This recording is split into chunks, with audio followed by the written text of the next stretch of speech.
Түп районундагы жалаң картошка түрүн көбөйтүп өстүргөн чарба Кыргызстандын баардык аймактарынан келген дыйкан фермерлерди чогултту. Бул чарба көп жылдан бери картошканын бир нече түрүн көбөйтүп, андан даяр, жарым даяр продукцияларын өндүрөт. Картошканы багып өстүрүүдө жалаң техниканын күчү колдонулгандыктан түйшүк аз. Мындан сырткары кеткен чыгым дагы анчейин эмес дешет.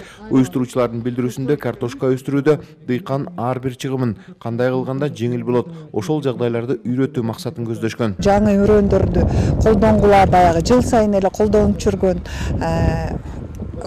дайыма эле кылып жүргөн нерселерди кылбай, жаңы инновацияларды киргизишсин, билишсин, үйрөнүшсүн деп атайын ушундай иш-чара өткөрүп атабыз.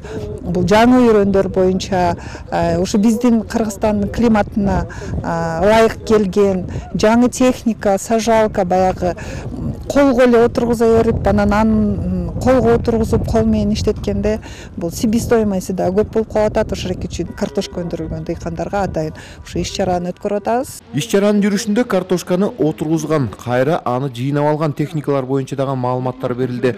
Мында көргөзүлгөн техника дыйкандын түйшүгүн алган эмес, жылына жумшап келген каражатын бир топ үнөмдөйт. Айыл чарба министрлигинин маалыматы боюнча кыргызстандык дыйкан фермерлер быйылкы жылы мамлекет тарабынан жеңилдетилген насыя жана лизинг аркылуу 4000ден ашык айыл чарба техникаларын алышкан. Ошол кантип биз дыйкандарга жардам берип, кантип биз дыйкандардын кирешесин, кантип дыйкандардын кирешесин 2 эсе 3 эсе көбөйтөбүз деген максатта ушул механизация тармагын көрсөтүп жатабыз да. Бул эми техника алдын арада көрүп тургандай, акыркы заманбап техника.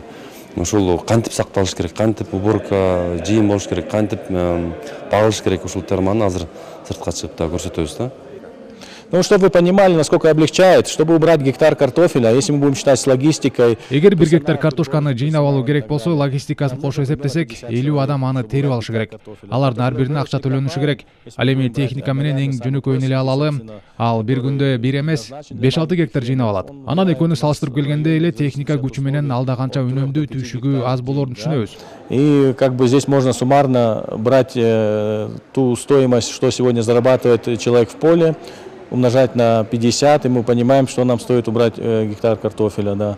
Тем самым все-таки выгоднее убирать комбайном.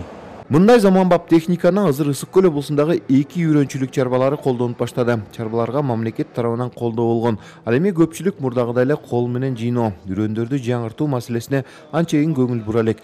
Белгилей кетсек, жыл сайын жалпы Ысык-Көл облусу боюнча 420 000 тонна картошка өстүрүлөт. Эдил Мелисбек, Бакыт Шайымбетов, Ала Тоо 24, Ысык-Көл облусу.